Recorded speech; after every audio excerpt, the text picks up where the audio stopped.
Foley Is Pod, the podcast with Mick Foley and Conrad Thompson. This past week, they were covering a Vengeance pay-per-view. I don't remember the year.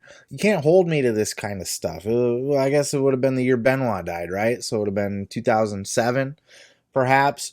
But Foley was going through a little bit of a comeback at that time, and he was in WWE in that time. So as they were talking about everything that was going on in the company, Foley was talking about how he was he took the Mr. McMahon death angle to heart, and he was kind of salty about that, and actually wanted to leave.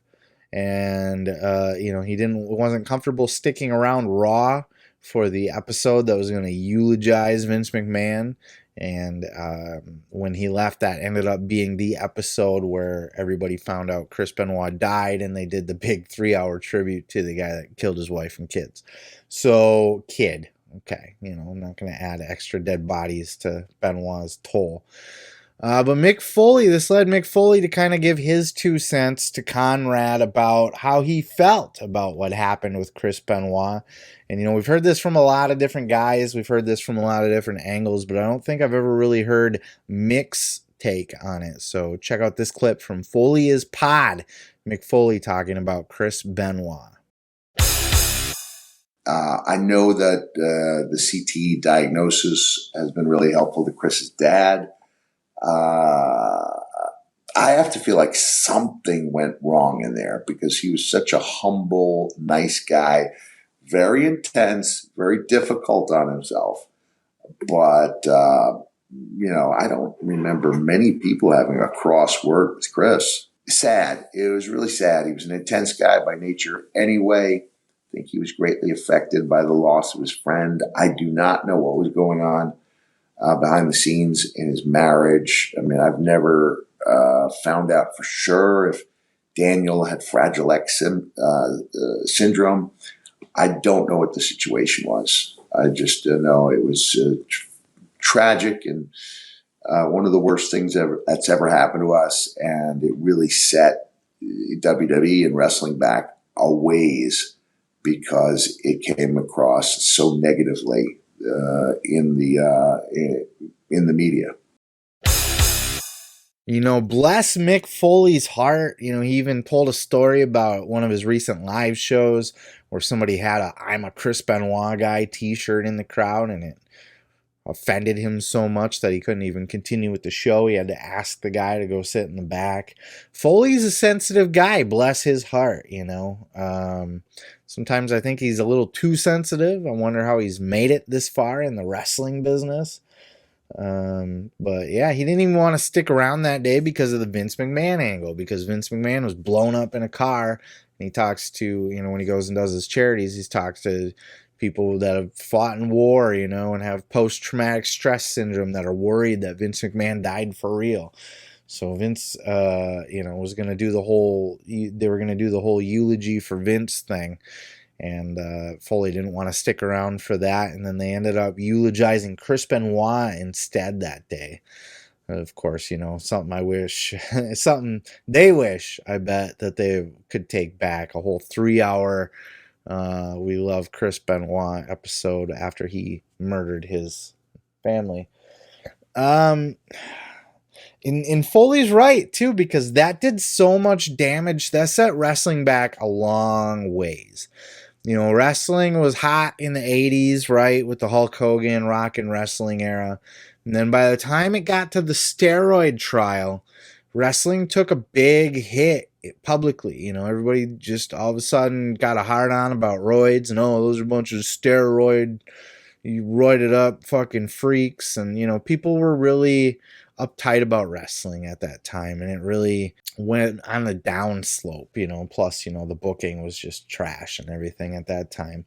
But wrestling had a hard time kind of fighting back from that, and it wasn't until the Attitude Era where they were able to kind of put themselves back in a mainstream light again, and then they kind of got into that Ruthless Aggression era, and when Chris Benoit died, dude, that stirred up everything all over. Everybody was up in wrestling's business again. It was the steroids again. It was the head trauma. which ended up being a good thing because I think, this was the catalyst for everybody starting to pay attention to head trauma and concussions and what are we really doing to ourselves out there, and we should be seeing doctors more and getting checked on more.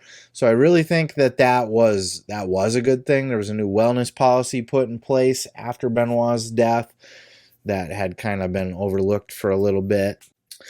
It was hard. It was hard for wrestling to be taken seriously again for a while, because it really, nobody wanted to be associated with wrestling after that. Wrestling was that sport where, Chris Benoit was in it and killed his family. And those are all those crazy roided up murdery people. So it was a black spot on the otherwise perfectly clean shirt of the I don't know. I'm trying to think of an analogy, but it was a dark point in wrestling history for sure that did a lot of damage to the wrestling business. And I wonder if Benoit, clearly he wasn't in his right mind at any point at all, but I wonder if he ever did give any thought to how this would affect the greater wrestling business, doing what he did. And still to this day, a lot of people, like we said with the I'm a Chris Benoit guy t-shirt, there's a certain faction of people out there who still have quite the affinity for Chris Benoit. They want to see him, every year you still see the memes, Chris Benoit Hall of Fame. Think it'll happen this year? Starting to see it now that Triple H is, and think no, that Triple H is in charge of the why do you want Chris Benoit in the Hall of Fame? Jesus fucking Christ, he murdered a little child. I appreciate Chris Benoit's wrestling career as much as the next guy, and I'm great at separating art from artist. I've been very good at that over the years, where I can appreciate someone's work without appreciating the person. And Chris Benoit is certainly one of those people. I can watch a Chris Benoit match all day and not really give too much thought about it, but what the dude did, you're not just gonna, no amount of time is going to pass that's going to make it okay to put him in the Hall of Fame. Nobody's gonna go, hey, well, you know what, he did that thing at the end of his life where he murdered his child and his wife, but you know what, enough time's passed, let's bygones be good bygones. I mean, the dude had a hell of a wrestling career, right? So let's honor that wrestling career despite murdering a child. So, and look, I get it. It's, it's a funny, it's a edgy meme. I don't know if funny is the right word, but I'm a Chris Benoit guy. It's a meme shirt, right? Because I'm a Paul Heyman guy. You're trying to elicit a reaction of some kind. But yeah, that guy he did a lot of damage to the wrestling business, and it will be was felt for years to come. I think we've passed it now. I was going to say it will be felt, but I think wrestling's kind of moved past that at this point. And hopefully we never see anything like that again in the wrestling business. But like I said, I'd never heard Mick Foley's take on it. Maybe he's said it somewhere and I just never caught it before, but it was interesting getting his take on the whole situation, and I thought I'd share it with you guys. Hey, thanks for checking out that clip. Don't forget to check out other clips here on the channel. And while you're there, throw a like, throw a subscribe. And don't forget to check out full episodes each and every Sunday of the Pro Wrestling Podcast.